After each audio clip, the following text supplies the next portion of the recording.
bonsoir.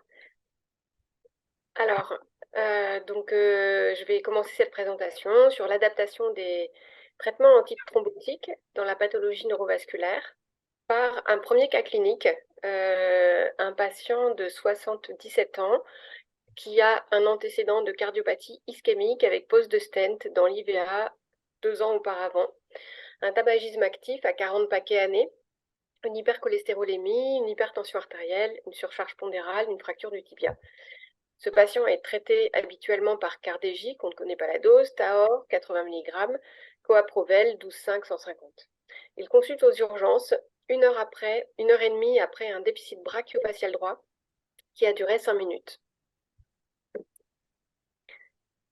On déclenche tout de suite, l'infirmière d'accueil et d'orientation des urgences déclenche la prise en charge en alerte thrombolyse, comme le veut la procédure AIT de moins de 24 heures, donc égale alerte thrombolyse, on en reparlera après. Il y a un avis neurovasculaire qui valide le diagnostic d'AIT. L'examen neurologique est normal. À noter la pression artérielle du patient, 170-85 mm de mercure. Et il passe une IRM en urgence pour une éventuelle thrombolyse. Cette IRM, en fait, montre une leucopathie phase CAS 1 sans microbleed. Il n'y a pas d'occlusion artérielle. Et donc, c'est un AIT. Et donc, il n'y a pas d'indication à une thrombolyse. On en reparlera après. Ce patient est admis en UZNV car il existe un risque de récidive important à la phase aiguë et qu'il a besoin d'un bilan étiologique en urgence. Donc, pour mémoire, chez ce patient, le score ABCD2, qui est un score clinique qui permet de déterminer le risque statistique de faire une récidive d'AVC dans les 48 heures, 7 jours ou 90 jours. Ce score prend en compte l'âge, la pression artérielle au moment où on voit le patient, la clinique, donc un déficit moteur ou une aphasie, la durée du déficit et l'existence d'un diabète. Et donc chez notre patient, le score ABCD2 est à 4, et donc de 4 à 5, on a un risque de récidive dans les 48 heures qui est à 4%, mais qui est quasi à 10% dans les 3 premiers mois. Alors, on regarde sur Coagclick, finalement, on rentre toutes les données qui apparaissent sur la droite, donc dans le récapitulatif que vous voyez, donc l'âge du patient, ses antécédents, son diagnostic. Et la recommandation, c'est ça, c'est qu'il faut un avis spécialisé, donc voilà l'avis spécialisé. On décide de traiter initialement selon les données du protocole CHANCE, à savoir une dose de charge de clopidogrel plus de l'aspirine à J1, puis une association clopidogrel plus aspirine pendant 21 jours, puis on choisit le Plavix car le patient était auparavant sous Cardégique. Alors, finalement, on reste un petit peu sur notre faim puisqu'on n'a pas eu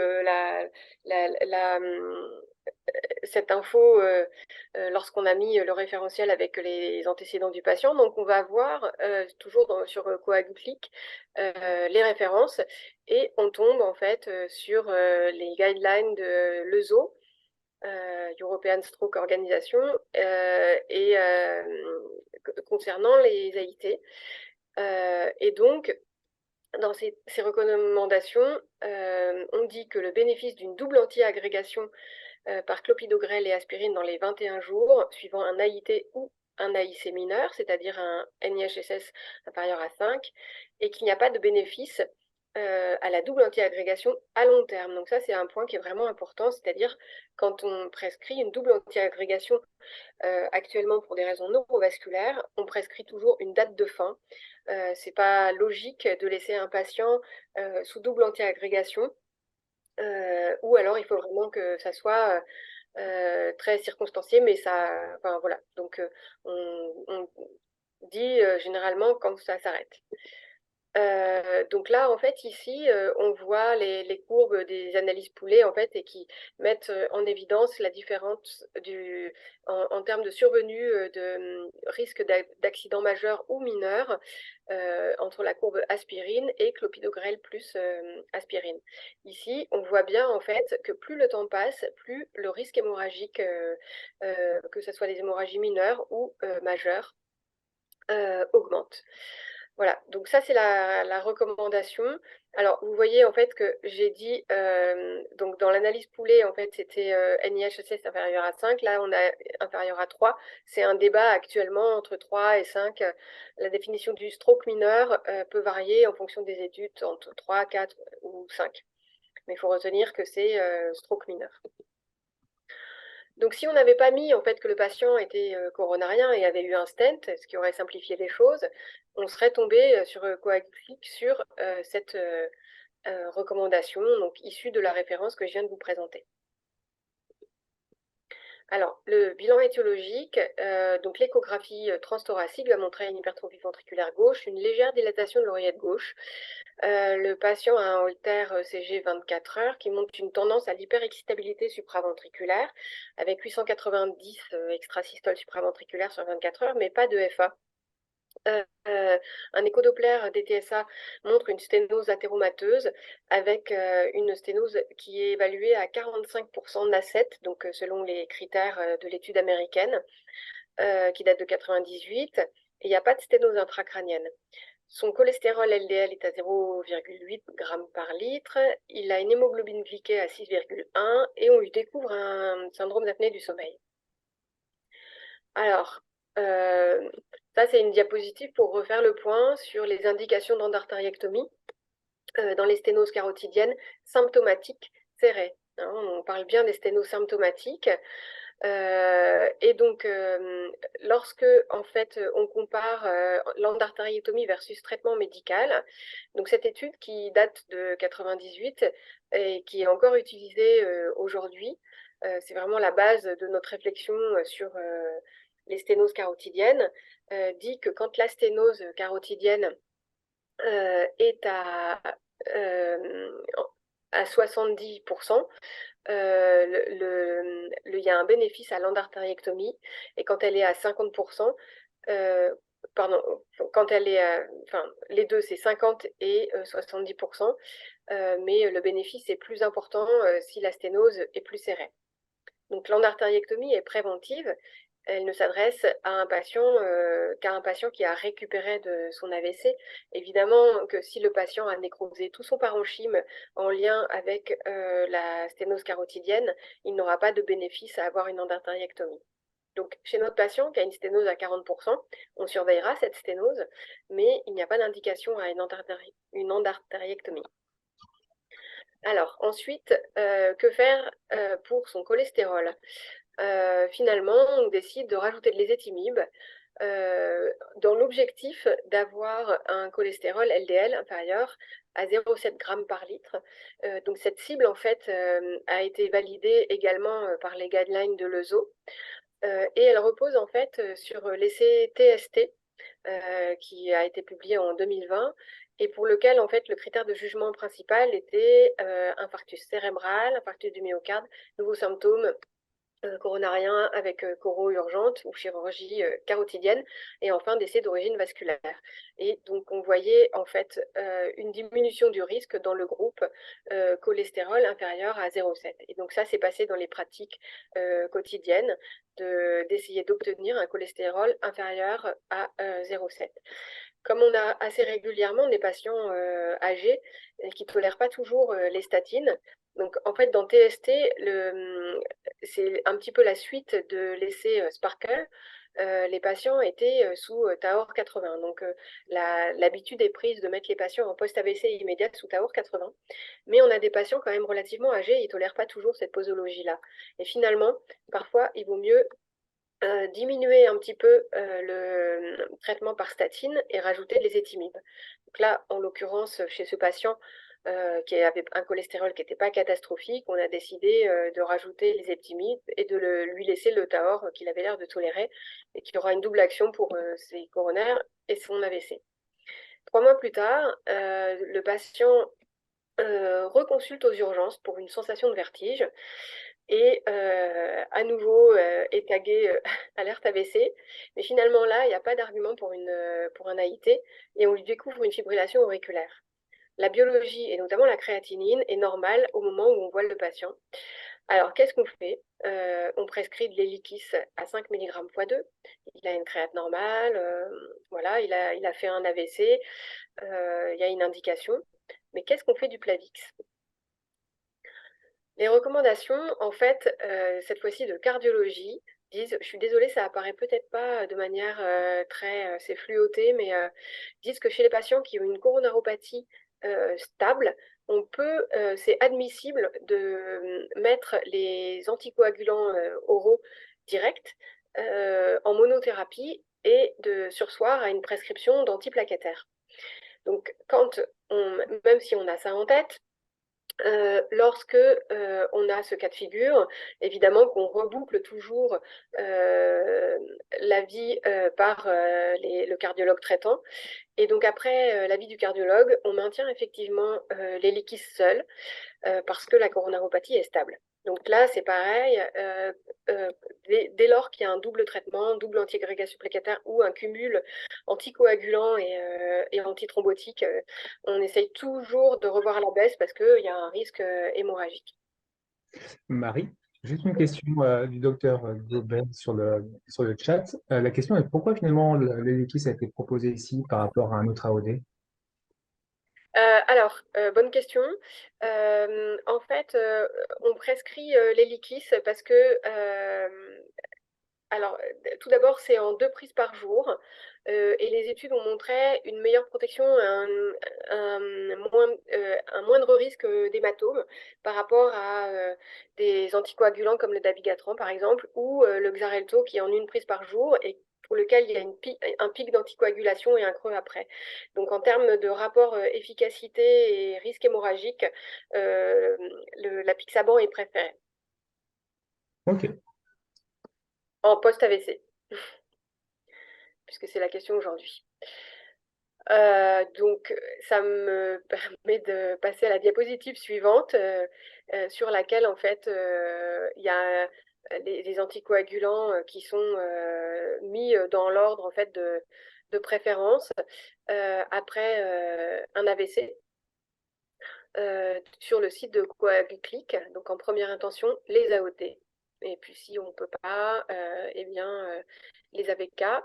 Et sur ce site, en fait, sur le site de Coaguclic, on verra après avoir un point complet en fait sur le score CHA2-VASc, la posologie proposée d'anticoagulants en fonction de la créatinine du patient.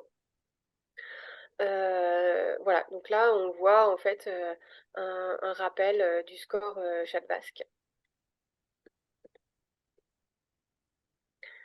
Alors, on a dit ici que le patient n'a pas été thrombolysé. Donc, un tout petit point sur la thrombolyse des infarctus mineurs ou en voie de régression, parce que c'est pas forcément, ça tombe pas sous le sens de thrombolyser quelqu'un qui n'a pas de symptômes. Et en réalité, donc l'AMM de la thrombolyse c'est 2003 et cette question, elle commence à se poser vraiment à partir de 2012, un petit peu avant, mais elle commence à être officialisé et publié sur des séries de patients au début, à partir de 2012. On constate en fait que si on suit complètement les recommandations, eh bien, de ne pas thromboliser ces patients qui ont totalement récupéré, 30% ont un pronostic défavorable, ce qui n'est pas rien, et notamment en cas d'occlusion artérielle. Ensuite viennent des séries de patients thrombolisés et on constate en fait que l'augmentation du risque hémorragique est faible dans cette population thrombolisée et que l'amélioration du pronostic est importante. Donc les recommandations américaines, c'est de considérer la thrombolyse pour les minor strokes handicapants de moins de 3 heures. Et les AIT, c'est un petit peu au cas par cas. Nous, ça nous arrive de les staffer à chaud. Enfin, ce midi, on avait un staff avec le service et la neuroradiologie et le neurologue qui avait le BIP, on a profité pour staffer un patient comme ça. Voilà, après, il y a l'étude PRISM qui montre que les strokes mineurs non handicapants, le bénéfice de la thrombolyse n'est pas prouvé. C'est hyper délicat de savoir ce qu'est un déficit non handicapant parce qu'il y a parfois des patients qui ont juste des paresthésies de la main et à qui ça pourrit la vie. Donc voilà, c'est pas facile. Mais ce qu'on regarde quand même, c'est la capacité de récupération qui diffère en fonction des zones cérébrales touchées. Donc c'est au cas par cas, mais en tout cas, il faut se donner les moyens de se poser la question. Donc ça veut dire qu'il faut un appel au 15 et pour que le patient puisse être pris en charge en alerte thrombolyse et avoir l'imagerie et l'expertise neurovasculaire. Cas clinique numéro 2, donc un patient de 53 ans qui a fait 2 épisodes de déficit sensitif du membre inférieur droit qui ont duré 15 minutes en 2017-2018 et il est hospitalisé en 2019 en USINV pour un déficit du membre supérieur droit. On ne le thrombolyse pas parce qu'il a récupéré et qu'il n'y a pas d'occlusion artérielle, donc ce que je viens de vous dire. On lui fait un bilan étiologique, échodoppler, angioscanner, des TSA qui sont normaux. Le TO qui montre un petit FOP perméable, donc foramen ovale perméable, avec un passage de bulle à l'épreuve de contraste. On va en parler ensuite. Et lors de la manœuvre de Valsalva, et il n'y a pas de véritable anévrisme du septum interauriculaire. L'échographie transthoracique avec épreuve de bulle de contrôle qui a lieu 3 semaines plus tard montre un anévrisme du septum interatrial et en dehors de toute manœuvre de Valsalva, on retrouve un passage franc supérieur à 30 bulles, ce qui est le marqueur des échographistes, enfin des cardiologues qui font l'échographie cardiaque. Et après Valsalva, il y a un passage franc massif avec un contraste de quasiment tout le ventricule gauche. Et le patient fait même un épisode de troubles sensitifs et moteurs dans les suites immédiates du test aux bulles. Alors, la détection du foramen ovale perméable. Donc en ETO, même si c'était historiquement le gold standard pour diagnostiquer un foramen ovale perméable, en réalité, il y a eu des progrès considérables dans la qualité des échographies transthoraciques, et si bien que les dernières études en fait montrent que l'ETO, il y a des possibilités de faux négatifs, et notamment à la phase aiguë de l'AVC. Donc ce qui pourrait être pris comme un critère de qualité de faire l'ETO très rapidement, finalement, il faut savoir la critiquer. Et donc, pourquoi elle peut être négative? Parce que l'examen est inconfortable, le patient n'est pas au mieux de sa forme, peut avoir des troubles de la déglutition et une difficulté à comprendre et à effectuer la manœuvre de Valsalva. Le TT avec le test de bulle est plus disponible, moins cher, mieux toléré, et la réalisation de la manœuvre de Valsalva est plus simple. Enfin, il y a le Doppler transcrânien qui peut être fait, mais qui ne donne pas d'analyse morphologique du foramen ovale perméable. Donc ici, en fait, dans le tableau, on voit ces différences en termes de sensibilité, spécificité. Et donc, l'échographie transthoracique avec haute résolution est un examen qui est très pertinent pour diagnostiquer un foramen ovale perméable. Le message, c'est que si le patient, et notamment les patients jeunes, n'ont pas eu cet examen, eh ben, il faut le redemander. Alors, l'imputabilité du foramen ovale perméable, ça, c'est une question qui est vraiment primordiale. Pourquoi? Parce que on a 20%, 20 à 25% des personnes qui ont un foramen ovale perméable et il n'est pas certain que ça soit la cause de l'AVC. Et donc, il faut tenir compte de l'âge du patient lorsqu'on trouve un foramen ovale perméable et des autres causes annexes d'AVC. Donc, on va d'abord rechercher une fibrillation atriale, donc par Holter ECG, Speed or Flash, donc qui est un Holter prolongé sur 15 jours, et si besoin, un Holter implantable. On en reparlera après. On va rechercher un syndrome des antiphospholipides. On va rechercher s'il y a des facteurs de risque, un cancer, avec un examen clinique précis et éventuellement un scanner thoraco-abdominopelvien. Et on va éliminer un diaphragme carotidien. Alors le diaphragme carotidien, c'est quelque chose qu'on ne connaissait pas bien en neurologie vasculaire il y a peu de temps. Et donc c'est la raison pour laquelle on demande un angioscanner au moindre doute. Qu'est-ce que le Marie, diaphragme? Oui, je te laisse terminer sur le diaphragme carotidien et après, il y a une question sur le test aux bulles. oui. Voilà, donc le diaphragme carotidien. Ici, en fait, on voit une image en angioscanner. Donc c'est comme un repli membranaire qui fait irruption dans la lumière sur la base du bulbe carotidien. Et derrière la flèche, il y a une stagnation sanguine et il peut y avoir en fait des thrombus qui se développent à cet endroit-là. Le diaphragme carotidien, lorsqu'il commence à se manifester, à avoir provoqué un AVC, les patients sont à très haut risque de récidive et donc on décide de les opérer ou de mettre un stent assez rapidement. Donc euh, c'est quelque chose pour lequel en fait il faut avoir l'œil exercé. On voit de plus en plus, probablement par la qualité des angioscanners qui est de plus en plus précise, mais en tout cas, il faut avoir une relecture d'un angioscanner parce qu'on peut passer à côté. Et c'est vraiment très important. Et donc, du coup, je reviens sur le FOP, je sais pas, sur l'épreuve de bulle. Oui, c'est ça, s'il te Oui. plaît. Donc, sur l'épreuve de bulle, en réalité, l'épreuve de bulle, c'est assez simple, mais ça se réalise à l'hôpital.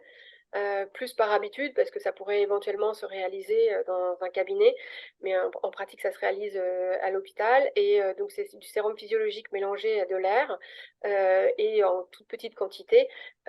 Donc, on mélange les deux. Donc, c'est le cardiologue qui fait ça et qui administre par voie veineuse.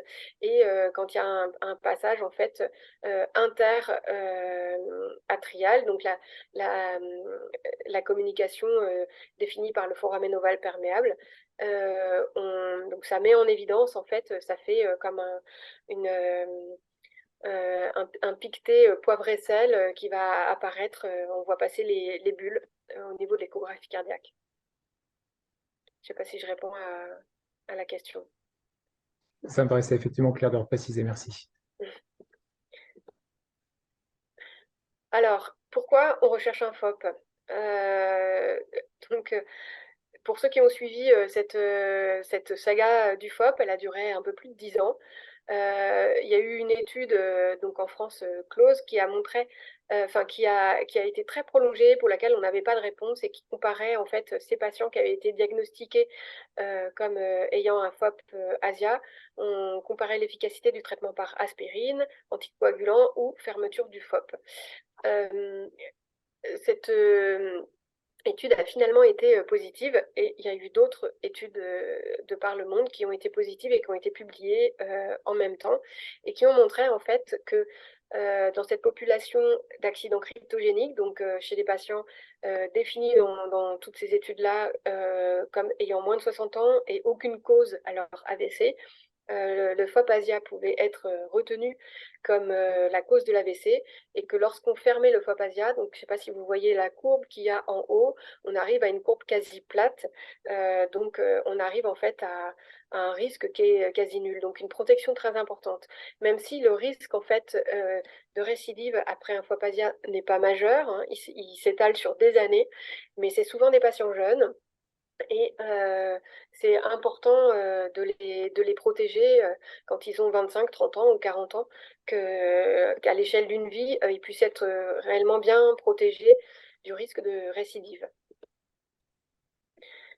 Alors, chez notre patient, euh, donc on prend la décision, comme toujours, en fait, quand on prend les décisions de fermeture de FOP, c'est des RCP avec cardiologue interventionnel, neurologue. Et donc, on décide en fait dans une RCP dédiée de fermer le FOP. Donc, ça se fait avec succès. Il y a un test bulle qui est contrôlé en fin de procédure qui est normal. Il n'y a pas de complications. Et on maintient le cardégique pendant plusieurs années, mais souvent les cardiologues l'arrêtent ensuite. C'est des patients qui sont suivis par les cardiologues interventionnels au décours de la procédure. Donc, la HAS, en fait, recommande en fait de fermer le FOP si les patients ont moins de 60 ans, si l'infarctus cérébral est récent, moins de 6 mois, et avec une tolérance pour un délai un peu plus prolongé s'il y a besoin de faire un enregistrement du rythme cardiaque prolongé. Et si le FOP est associé à un anévrisme du septum interauriculaire ou à un shunt droit-gauche massif ou à un diamètre, donc là c'est un critère morphologique du FOP de plus de 2 mm. Et s'il y a un lien de causalité très probable entre le FOP et l'infarctus cérébral, après un bilan étiologique approprié, voilà. Et donc j'ai rajouté en dessous le risque, c'est de traiter le FOP alors que le problème c'est l'AFA occulte. Et pour les patients qui sont autour de 60 ans, il faut vraiment bien regarder, interroger les patients et savoir s'il y a le moindre doute sur une éventuelle FA et donc notamment tenir compte du nombre d'extrasystoles sur un Holter ECG 24 heures. S'il y a le moindre doute, on préférera attendre quelques mois, quitte à poser un Holter implantable et prendre la décision ultérieurement en fonction de s'il y a une EFA en fonction du résultat du Holter. Cas clinique numéro 3, donc un patient de 80 ans qui fait un infarctus sylvien gauche sur une occlusion M1, donc la première portion de la sylvienne qu'on voit bien ici en fait. On décide de le thromboliser et thrombectomiser, donc j'y reviendrai à la 2e heure de la découverte. Il a une recanalisation avec des bons critères de reperfusion, donc selon le score des neuroradiologues interventionnels, il récupère complètement. Donc on est content. Donc là, en fait, on voit bien donc le mismatch entre le flair et la diffusion. Donc le flair, en fait, après un AVC, se positive après environ 4 heures. Et la diffusion se positive tout de suite. On voit ici ce qu'on appelle le signe du spaghetti, en fait, qui correspond à des, j'espère que vous n'avez pas trop faim, des flux lents, et donc qui sont en fait un marqueur de la zone de pénombre. Et donc ça se voit en flair. On voit ici en fait sur le SWAN ou séquence écho de gradient, donc en fonction des constructeurs IRM, ça s'appelle avec différents noms, c'est SWAN, SWI, ou c'est la séquence de susceptibilité, ou encore écho de gradient ou T2 étoile. Bon, bref, donc toutes ces séquences-là, en fait, peuvent montrer des signes directs du thrombus, puisque le thrombus, c'est du sang, donc on les voit en hyposignal. Donc là, on voit un thrombus qui est assez important, et on voit ici la séquence 3 d'étoffe, qui est une séquence angiographique sans injection de produit de contraste. On voit une occlusion sylvienne complète et un bas débit probablement dans la carotide. Lorsqu'on voit ces 4 séquences, en fait, c'est les 4 séquences quotidiennes de l'alerte thrombolyse. C'est les 4 séquences qui permettent de prendre les décisions en urgence quand on voit les patients en alerte thrombolyse. La thrombolyse, donc l'AMM, c'est 2003.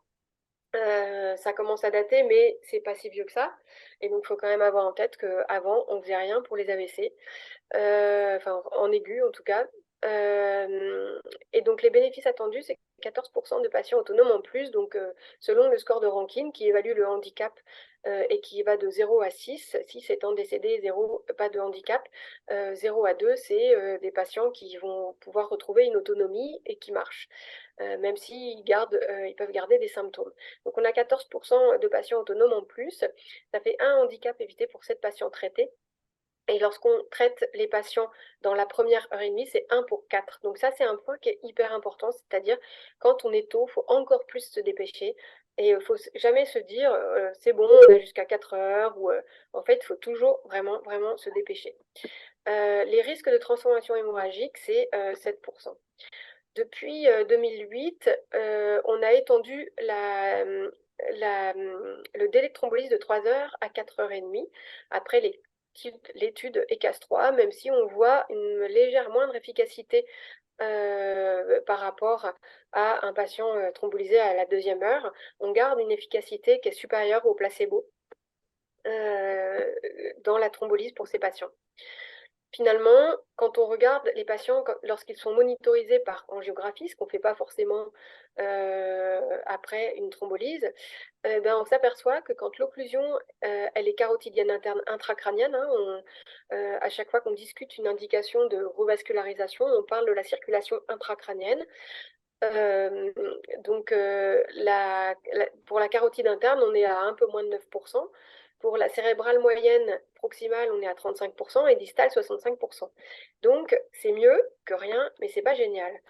Et donc, fort de ça, avant 2015, il y avait beaucoup de patients pour lesquels on proposait une thrombectomie en plus de la thrombolyse, même si c'était hors AMM et on n'était pas complètement à l'aise, mais beaucoup de neurovasculaires le faisaient.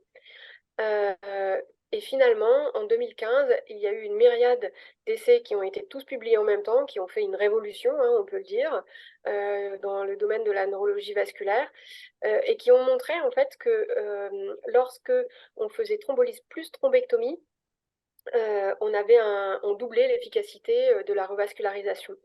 Donc avec des patients qui peuvent récupérer complètement ou avoir un déficit beaucoup moins important. Donc là, en fait, on voit sur l'image de droite les stents qui ont été utilisés et qui ont permis d'obtenir ce résultat et qui n'existaient pas avant parce qu'il y a eu des progrès au niveau des matériaux. Et donc, c'est ce qu'on appelle les stent retrievers, c'est-à-dire qu'on met un stent qu'on retire. Donc, en fait, on va monter un cathéter qui va passer au travers du thrombus, qu'on voit ici. Et donc, la gaine du cathéter va se retirer et va se déployer en dessous un stent qui va se mouler dans le thrombus et le tout va être retiré. Donc, ce n'est pas un stent comme le posent les cardiologues pour dilater des artères, c'est un stent qu'on va retirer. Donc ça, c'est la première révolution. La deuxième révolution, c'est au fur et à mesure des années et en analyse Poulet, la thrombectomie tardive, en fait, donc l'analyse Poulet a été publiée en 2021 et montre en fait que les patients peuvent être thrombectomisés jusque la 24e heure. Donc on parle de quoi? On parle en fait de patients qui gardent une occlusion artérielle, qui ont un déficit avec un score NIHSS qui est au moins supérieur à 6. Donc c'est des patients concrètement qui ont soit des gros troubles du langage, soit un déficit moteur au moins d'un membre. Donc c'est quand même, c'est pas des tout petits AVC. Et donc, ces patients-là, lorsqu'ils sont vus tardivement, s'ils ont une occlusion artérielle et un petit volume d'infarctus, ils peuvent avoir un bénéfice à une thrombectomie. Donc là aussi, la sélection de ces patients passe par l'imagerie, par l'expertise neurovasculaire, mais passe par l'imagerie et après l'expertise du neuroradiologue interventionnel. Mais ce qui revient à dire qu'il y a un bénéfice à adresser les patients en éventuelle alerte thrombectomie ou thrombolyse jusqu'à la 24e heure. Et que dans tous les services d'urgence attenant aux unités neurovasculaires, la cible maintenant pour déclencher une alerte thrombolyse, c'est AIT ou AVC de moins de 24 heures. Pardon, je reviens sur cette diapositive juste pour montrer que finalement dans la tranche, mais lorsqu'on a sélectionné vraiment des patients tels que je vous les décris, c'est-à-dire déficit neurologique important, petit AVC, occlusion artérielle, on se rend compte que par rapport au placebo, il y a un bénéfice qui est encore plus important. C'est-à-dire que ces patients-là, en fait, ils sont rares, mais il ne faut pas les louper parce qu'ils ont vraiment un réel bénéfice à une thrombectomie tardive. Ça, c'est juste une diapositive pour redire à quel point le bénéfice, en fait, est plus important si on va vite au tout début. Alors ça, c'est une diapositive de synthèse pour tous les traitements de revascularisation. Finalement, qu'est-ce qu'on peut dire? Thrombolyse jusqu'à 4h30.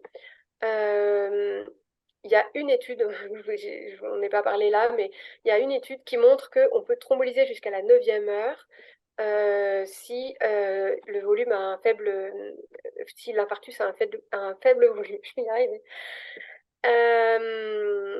Donc, si les AVC sont sans heure de début connue ou du réveil, c'est-à-dire survenant la nuit, l'IRM, elle peut dater l'AVC. Et si la séquence flair est normale, on considère qu'on est dans les 4h30 et qu'on peut thrombolyser. On peut thrombectomiser jusqu'à la 6e heure. S'il y a une occlusion proximale, actuellement, le gold standard reste thrombolyse suivi de thrombectomie. S'il y a une occlusion proximale et un faible volume infarcible plus un gros déficit, la thrombectomie est possible jusqu'à la 24e heure. Et s'il y a un AIT et occlusion proximale, un traitement par thrombolyse et ou thrombectomie est à discuter. Donc au total, plus les années passent, plus ça devient compliqué. Mais finalement, c'est assez simple. C'est tout AIT ou AVC de moins de 24 heures. C'est un appel du 15 en urgence ou un appel neurovasculaire. Donc, le bilan étiologique pour notre patient, donc ça va être un écho-Doppler des TSA, angioscanner qui va montrer un athérome non sténosant, l'échographie cardiaque qui va montrer une hypertrophie modérée du ventricule gauche, une oreillette gauche dilatée, de nombreux extrasystoles au scope, une biologie normale en dehors d'un cholestérol un peu élevé à 1,12 g par litre. Et on décide d'instaurer une anticoagulation d'attente par Eliquis 5 mg x 2. Donc, quand on fait ça, là c'est pareil, on se tape ces patients en RCP. Et on continue de poursuivre à rechercher l'AFA. Alors, il va y avoir donc un Holter ECG normal, mais de nombreuses extrasystoles, donc plus de 3000 par 24 heures. Le speeder flash va être normal. On décide de poser un reveal, donc un Holter implantable. Et 3 mois plus tard, en fait, il y a un diagnostic de fibrillation auriculaire paroxystique qui est posé. Donc, lorsqu'on regarde sur Coaguclic, eh bien, on va retomber sur cette recommandation, donc AOD, apixaban 5 mg x 2, avec ici les critères qui vont alimenter en fait à la fois cette recommandation et puis ici en fait le chat basque pour notre patient. Alors, petite diapo sur l'anticoagulation chez le patient âgé. Le piège, et qu'on voit tous les jours quand on travaille dans une unité neurovasculaire, c'est la demi-anticoagulation. Donc l'anticoagulation à petite dose parce que patient trop âgé, qu'on a peur des chutes, qu'on a peur du risque hémorragique. Et en fait, cette anticoagulation non protectrice, si elle est non protectrice si elle n'est pas justifiée par une éventuelle insuffisance rénale ou une réelle précaution à prendre chez certains patients. Mais nous, on voit beaucoup de patients en fait qui, de manière indue, sont sous des doses qui ne sont pas les bonnes doses d'anticoagulants. Il faut savoir en fait que 8 alertes thrombolyses sur 10 chez les patients sous anticoagulants sont des infarctus cérébraux. Donc, même si ça augmente le risque hémorragique, en réalité, la pathologie ischémique est tellement fréquente chez ces patients que statistiquement, ils ont beaucoup plus de risques de faire un infarctus cérébral. En revanche, il faut avoir en tête qu'il faut, quand on suit les patients au long cours, à un moment, pouvoir changer une prescription si le patient tout d'un coup a maigri ou s'il développe une insuffisance rénale ou au fur et à mesure de son vieillissement pour limiter les complications hémorragiques. Donc, on regarde toujours la tension artérielle, évidemment. Donc, pas toujours facile d'éduquer le patient à bien rechercher, à bien évaluer son hypertension artérielle, mais c'est quelque chose qui peut faire différer une mise sous anticoagulant si l'hypertension artérielle est très importante, parce que c'est un vrai risque. Ça augmente vraiment le risque d'hématome cérébral. Enfin, il faut savoir que lorsqu'on a fait l'IRM du patient, eh bien, il n'est pas rare de tomber sur plusieurs maladies neurovasculaires. Donc, on peut tomber sur une microangiopathie hémorragique hypertensive ou une angiopathie amyloïde, un athérome intracrânien, des infarctus territoriaux en lien avec une cardiopathie emboligène. Et donc, c'est vraiment compliqué. Ah oui, alors là, c'est CRP, ça, c'est faute de frappe, je suis désolée, c'est RCP. Donc, ces patients-là, en fait, pour lesquels on peut trouver un hématome ou une hémorragie méningée et une indication par ailleurs aux anticoagulants, on va devoir également les staffer avec les cardiologues, donc une RCP cardio-neuro, pour discuter du rapport bénéfice-risque du traitement anticoagulant. Alors, ici, 2 diapos pour vous dire que ce qui est discuté dans ces cas-là, et qui est finalement rarement préféré, mais c'est la fermeture de l'auricule gauche. Donc, l'auricule gauche, en fait, dans lequel les thrombus se forment chez les patients ayant une cardiopathie rythmique, une fibrillation auriculaire. Donc, il y a eu ces 2 études, en fait, qui ont montré qu'il pouvait y avoir une protection à peu près équivalente à celle de la warfarine et une diminution du risque hémorragique. Donc, il n'y a pas d'efficacité majorée en fermant l'auricule gauche. Par contre, on se retrouve dans une zone, dans un traitement qui est plus protecteur sur le plan des complications hémorragiques. Ce qui est compliqué, en fait, c'est qu'il va y avoir 1 mois à 3 mois ou 6 mois, ça dépend des cardiologues, de double anti-agrégation plaquettaire. Au fur et à mesure des années, en fait, on diminue petit à petit euh, cette période sous double anti-agrégation plaquettaire qui est nécessaire en post-procédure, mais qui comporte en elle-même en fait le même risque hémorragique que l'anticoagulant.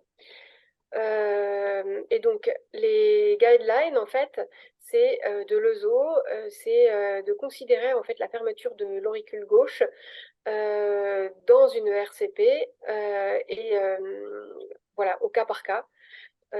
Donc, chez des patients, en fait, en alternative au traitement anticoagulant.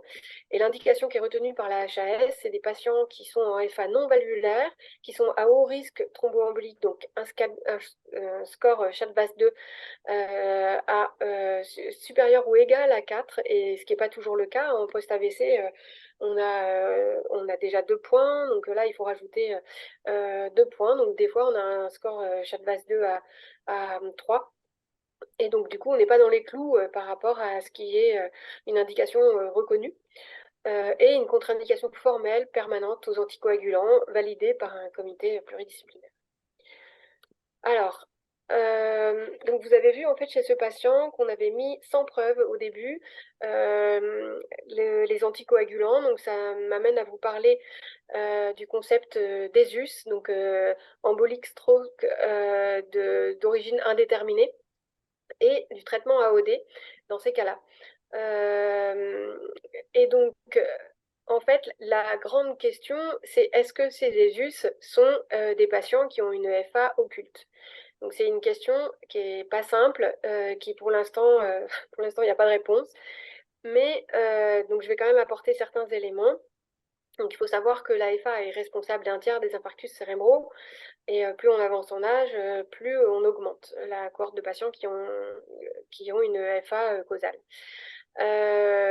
Lorsque dans les études on parle d'infarctus cryptogénique, il y a déjà quelques années, on parle d'un Holter ECG de 24 heures. Donc ça n'écarte pas du tout une FA silencieuse.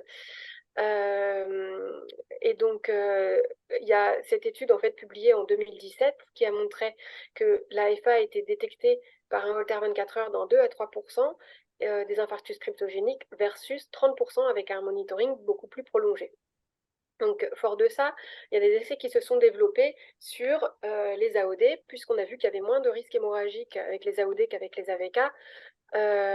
Donc, beaucoup de laboratoires et d'équipes en fait ont essayé d'évaluer en fait le bénéfice de traitement un peu à l'aveugle chez les patients ayant des critères d'AVC embolique.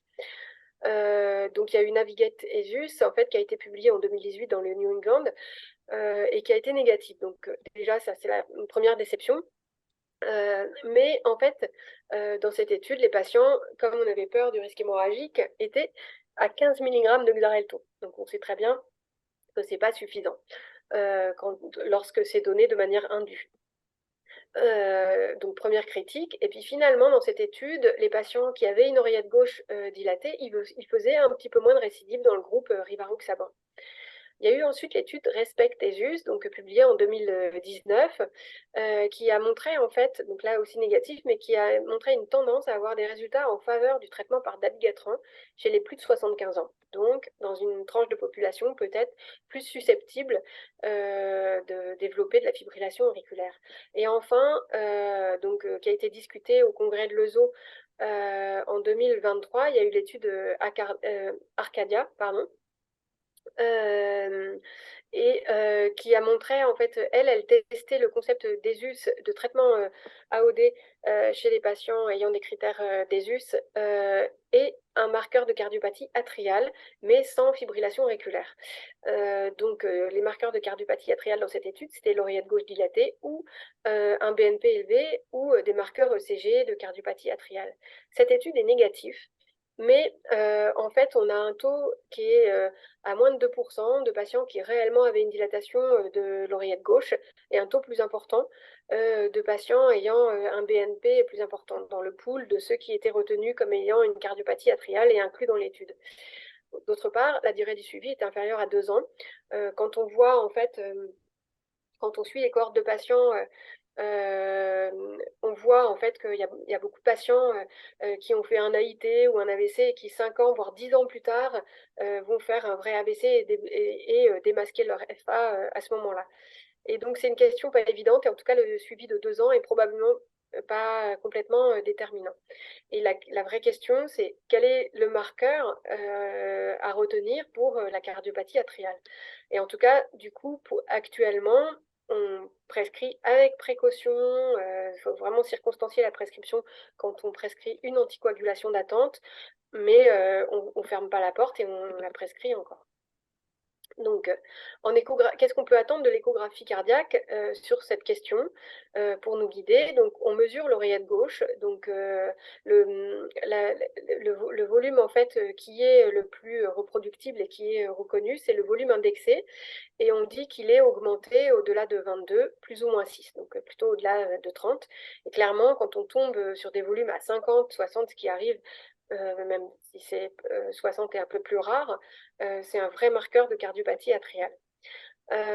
Ensuite, il y a des facteurs prédictifs de FA, évidemment les valvulopathies, notamment le rétrécissement mitral, l'insuffisance mitrale, l'insuffisance tricuspide sévère. Et puis en ETO, on peut voir plus précisément l'oreillette gauche et l'auricule gauche et rechercher des thrombus intracardiaques. Alors, ça, c'est des facteurs en fait qui sont statistiquement associés à l'AFA. Donc, eh bien, on a l'âge, des signes de cardiopathie atriale, donc avec l'oreillette gauche qui est augmentée, le nombre d'extrasystoles, donc supérieur à 480, donc 500. Donc ça, c'est vite arrivé hein, quand même. Puis un BNP élevé et un stroke ou un embole artériel. Donc, on retient en fait comme définition de l'AFA supérieure à 30 secondes. Et donc, cette diapositive pour vous montrer déjà sur la partie de droite, en fait, l'étude Crystal AF qui a été publiée en 2014 dans le New England a montré en fait que quand on faisait un holter prolongé par holter implantable, eh bien, on avait un nombre vraiment considérablement plus important de FA retrouvés. Et donc mettant en doute les méthodes classiques de dépistage de FA. Et donc cette étude a également montré que 79% des épisodes de FA étaient asymptomatiques. On savait déjà, mais voilà. Actuellement, en fait, voici tout le panel de Holter possible. Donc ça se développe, voilà. Donc il y a deux choses en fait qui sont importantes ici. Donc là, c'est le Holter implantable. Le Holter, lorsque c'est un Holter classique, le Holter 72 heures a plus d'intérêt que le Holter 24 heures. Donc lorsqu'on peut, et ça peut se faire dans la cardiologie de ville, préférer un Holter 72 heures. Enfin, c'est probablement une partie des dépistages qui se feront à l'avenir par montre connectée. Donc on a deux montres, en fait, il y a la Withings Scan et la Apple Watch.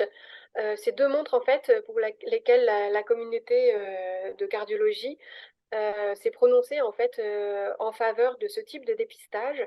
Ces deux montres en fait qui permettent de faire des ECG en continu et d'avoir un dépistage continu de la fibrillation auriculaire. C'est une vraie alternative au Reveal. L'avenir dira s'il faut préférer le Reveal ou la montre connectée, en sachant que la montre connectée n'est pas remboursée, mais on a de plus en plus de patients qui ont ce type de montre. Voilà, par goût des objets, du numérique. Et voilà. Enfin, dernière diapositive, la consultation post-AVC permet en fait de refaire le point à la fois sur le handicap, sur l'étiologie, les facteurs de risque pour les patients en post-AVC. Elle est obligatoire en fait dans toutes les unités neurovasculaires depuis 2015, c'est une injonction de la DGOS. Elle se compose en fait, elle est pluriprofessionnelle, donc elle est soit simple s'il y a un professionnel paramédical et un médecin, ou complexe s'il y a plusieurs professionnels paramédicaux et un médecin. Et les professionnels paramédicaux, c'est l'infirmière, ergo, kiné, orthophoniste, assistante sociale, diététicienne. Ça permet en fait de vraiment refaire un point complet sur la récupération du patient, son adaptation au handicap, discuter d'une réinsertion professionnelle, l'orienter dans des structures de rééducation s'il faut, discuter de la bonne orientation pour une reprise, une réévaluation de la conduite automobile. Et lorsque les patients n'ont pas été du tout pris en charge en unité neurovasculaire, donc ce qu'on considère hors filière dédiée, ils sont éligibles. Et même, c'est recommandé qu'ils puissent aller être vus au moins une fois en consultation post-AVC et refaire le point complètement sur leur pathologie neurovasculaire. Je vous remercie.